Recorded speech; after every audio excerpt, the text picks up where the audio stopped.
Assalamualaikum semuanya, selamat datang di Bisik Malam bersama saya, Mang Asep, yang akan membawakan satu cerita dari Nadia di Cirebon. Mbak Nadia ini menceritakan pengalamannya di tahun 2017 sewaktu melewati tol Cipali.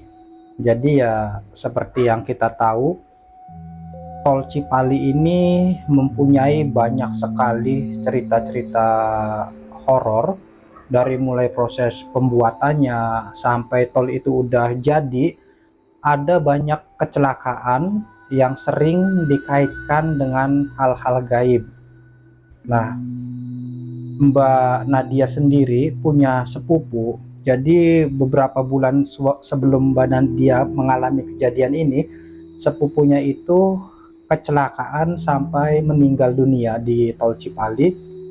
Ya penyebab pastinya nggak tahu, cuman disinyalir gara-gara dia itu ngantuk, naik mobil dengan kecepatan tinggi, akhirnya dia itu nabrak pembatas jalan. Nah, informasi dari pihak kepolisian itu ya cuman sebatas itu.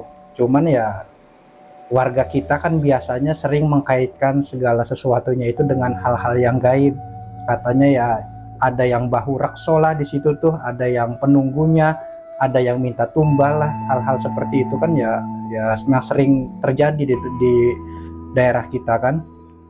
Nah, ini ceritanya Mbak Nadia itu mau jemput adeknya, namanya Putri. Jadi hari itu hari Jumat, Mbak Nadia itu pulang kerja jam 5 sore. Nah, Putri ini kuliah di Jakarta.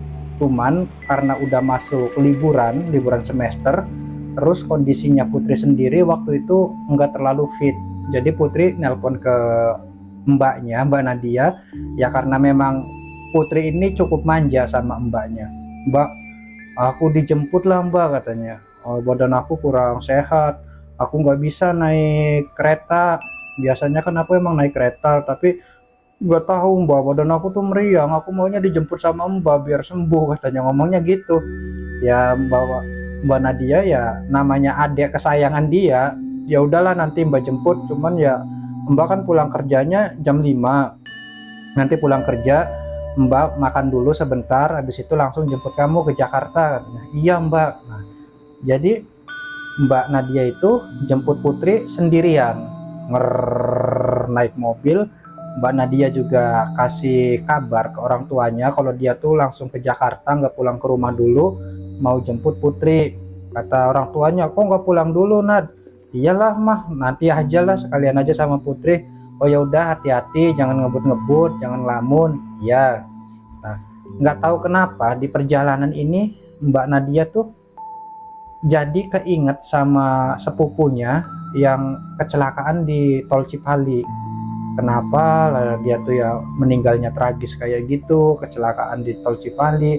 Betul nggak ya yang diomongin sama orang kalau tol ini tuh suka meminta tumbal, atau penghuninya nih ya suka iseng ngerjain orang yang melintas di sini. Jadi ada pikiran-pikiran semacam itu. Sampai akhirnya ya singkat cerita aja, alhamdulillah Mbak Nadia ini nyampe ke Jakarta ketemu sama Putri. Nah, Putri memang ya kurang sehat, badannya kurang fit. Nah, dipegang juga keningnya sama Mbak Nadia tuh ya agak anget. Put, kamu udah minum obat belum? Belum Mbak, obat kan pahit, nggak mau, katanya. Nggak boleh kayak gitu. Udah makan belum? Belum. Yaudah kita cari tempat makan dulu, habis itu kamu minum obat. Mbak, tapi kan obat pahit. Udah nggak apa-apa, katanya. Jadi tuh ya Mbak Putri tuh disuruh makan dulu, habis itu minum obat turun panas. Nah, obat turun panas ini kan biasanya punya efek samping bikin ngantuk ya. Nah, sedangkan nggak minum obat aja, Mbak Putri ini ya yang namanya tidur tuh suka banget, katanya. Jadi dulu waktu masih sekolah, waktu masih SD, pernah ada kejadian Putri tuh hilang tuh, dicari-cari, ini Putri kemana. Nah, ketemunya tuh di toilet, dia tuh lagi ketiduran di kamar mandi. Nah, sejak saat itu ya Mbak Putri tuh punya julukan, ya itulah, Putri si Sleeping Beauty, katanya kayak gitu. Jadi ya memang suka banget Mbak Putri nih sama yang namanya tidur. Nah apalagi itu minum obat. Habis minum obat yang Mbak Nadia juga ya udah nebak ini bocah nih pastinya di mobil nanti ya tidur sepanjang jalan. Rupa-rupanya betul. Jadi begitu masuk mobil, eh, mobil kan jalan, masih baru mau masuk tol dalam kota, itu udah tidur putrinya tuh. Tidur putrinya, betul kan? Bener apa yang jadi tebakannya Mbak Nadia. Nah terus karena rasanya sepi, Mbak Nadia itu ya nyalain musik di mobil itu agak kenceng. Tujuannya ya supaya putri bangun, cuman ya tetap aja ya saking nyenyaknya dia tidur tuh ya rasanya tuh ya nggak tega mau ngebangunin. Ya udahlah biar aja dia tidur kayak gitu. Jadi ya ya udah lanjut. Nah lanjut ini kan bosen ya sendirian, jenuh, apalagi waktu itu udah masuk ke tol Cipali katanya. Jadi Mbak Nadia ini ngelamun sambil bawa mobil, ngelamun keinget sama sepupunya yang meninggal itu kecelakaan. Nah lagi dia ngelamun, tiba-tiba di depannya Mbak Nadia itu ada bis. Ada bis, Mbak Nadia ini kan ya kaget, jadi dia tuh ya sekonyong-konyong nginjak rem. Untungnya masih stabil dan masih ketahan, jadi hampir aja mobilnya Mbak Nadia ini nabrak bis. Nah ngerem segitunya sampai bunyi kata Mbak Nadia tuh. Nah bisnya sih ya pelan melajunya, cuman itu tadi karena Mbak Nadianya tadinya ngelamun mikirin sepupunya, ya jadi tuh ya nggak sadar di depan ada mobil bis tuh. Oh ya di situ langsung istighfar, astagfirullahaladzim katanya, kok bisa kayak gini, gimana lah aku nih ya Allah, jangan sampai kenapa lah aku nih ngelamun di mobil kata Mbak Nadia tuh. Nah habis itu kan Mbak Nadia merhatikan ke mobil bis itu, bagian belakangnya kan kacanya bening. Di situ ya banyak penumpangnya, ada yang lagi duduk, ada yang berdiri. Oh mereka nih naik bis malam katanya, soalnya waktu itu udah malam, udah jam 10 mungkin lewat lah dari jam 10-nya tuh. Nah Mbak Nadia nih ya jalan lagi mobilnya karena mobil bis di depannya Mbak Nadia ini pelan, jadi Mbak Nadia ini ya mau nyalip dari lajur kanan. Nah pas Mbak Nadia ngambil lajur kanan, si bisnya juga ikut ke kanan. Terus yang bikin kesel itu nggak ngesen dulu, jadi langsung ke kanan.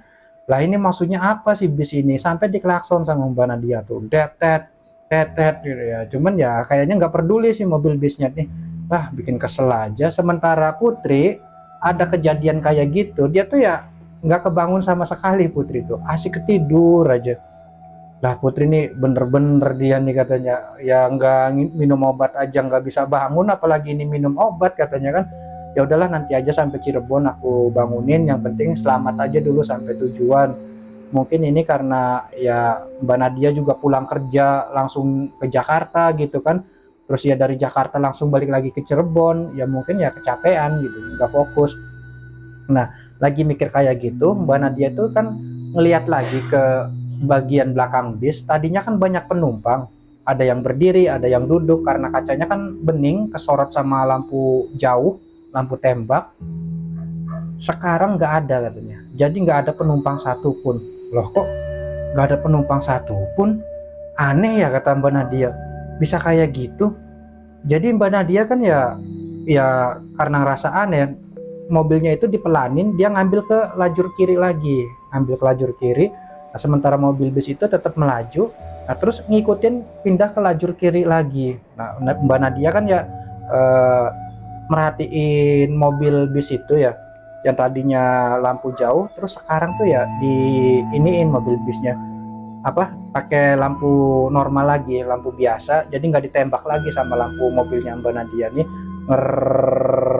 Merhatiin ya memang nggak ada penumpangnya katanya.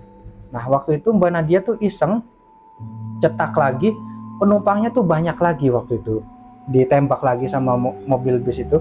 Jadi kan Mbak Nadia makin mepet karena mobil bisnya ini lama. Mbak Nadia naik mobilnya ya lebih cepat dari bis ini kecepatannya, jadi kan makin mepet.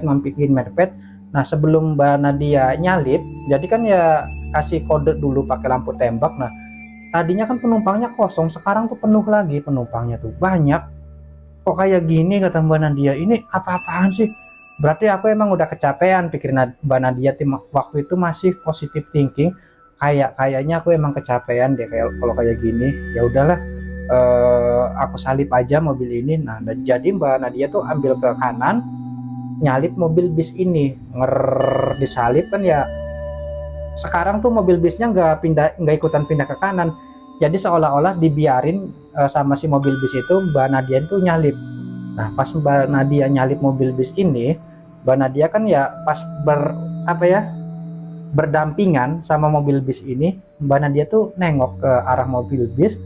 Ternyata kondisi mobil bis itu udah hancur katanya. Jadi kayak seolah-olah mobil bis ini habis keguling-guling atau habis kecelakaan, penyok-penyok. Kondisi bodinya tuh hancur, penyok-penyok. Terus Mbak Nadia juga ngeliat mobil bisnya itu gelap, jadi nggak ada penerangan, nggak ada pencahayaan. Di situ tuh kosong, nggak ada siapa-siapa. Mobil bis dengan kondisi hancur, penyok, nggak ada yang nyupir, nggak ada penumpang, melaju di jalan tol di Cipali itu. Mbak Nadia yang lihat kayak gitu ya langsung istighfar, astagfirullahaladzim, astagfirullahaladzim. Nah, gasnya pun ya diinjak sama Mbak Nadia itu. Jadi ya ngegas terus berusaha buat ninggalin si mobil bis ini. Alhamdulillah akhirnya mobil bis ini ketinggal. Ya Mbak Nadia pun ya singkat cerita aja akhirnya nyampe ke rumah. Nah, setelah nyampe ke rumah kan dibangunin si Putri ini. Putri bangun, udah nyampe rumah. Nggak tahu kenapa pas udah nyampe rumah itu ya dicolek aja dia tuh kebangun. Mbak, udah nyampe rumah ya Mbaknya? Iyalah, udah nyampe rumah. Aduh, enak banget katanya, tadi aku tuh tidur terus sampai nggak mimpi apa-apa, dari Jakarta tiba-tiba nyampe rumah aja, kata putrinya tuh. Nah, Putri tuh kan turun, Mbak Nadia juga turun dari mobil, terus ya disambut sama orang tuanya. Put, gimana, udah sehat? Ayahnya udah sehat mah, tadi sebelum berangkat ke sini sama Mbak Nadia disuruh minum obat dulu. Oh ya syukurlah, masuk masuk masuk, makan dulu. Udah makan tadi, kata Mbak Putrinya kan. Nah, sementara mamanya itu, Mbak Nadia kan belakangan turunnya kan ya, soalnya dari supir, dari posisi supir turun ke mobil menuju ke mamanya. Mamanya Mbak Nadia itu nanya, Nat, kok itu satu lagi temen kamu nggak disuruh ikut turun? Mbak Nadia kan langsung nengok ke dalam mobil. Mbak Nadia juga ngelihat kalau di bagian penumpang itu ada yang lagi duduk. Nah, di situ kan Mbak Nadia langsung narik mamanya, mau masuk mah ke dalam, mau masuk ke dalam. Mamanya ikut. Kenapa ada yang bonceng di mobil aku? Itu kan gak ada siapa-siapa mah, aku kan dari tadi berdua aja sama Putri. Wah, masa sih? Iya. Nah, mamanya ngeliat lagi, ternyata ya yang bonceng di mobilnya Mbak Nadia itu udah nggak ada, udah hilang. Nggak tahu itu cuma sekedar halusinasi ataukah itu memang bener-bener ada yang ngeboncengin, ya wallahu alam. Mbak Nadia sendiri juga nggak ngerti, nggak paham dengan kejadian ini, tapi itulah yang dialami sama Mbak Nadia dan ceritanya pun selesai. Terima kasih buat teman-teman yang udah dengerin cerita ini. Kalau penyampaiannya kurang sempurna, banyak kekurangan, ada kata-kata yang kurang enak didengerin, mohon maaf yang sebesar-besarnya. Jaga terus kesehatan teman-teman semua. Sampai ketemu lagi di video selanjutnya. Saya pamit undur diri. Assalamualaikum.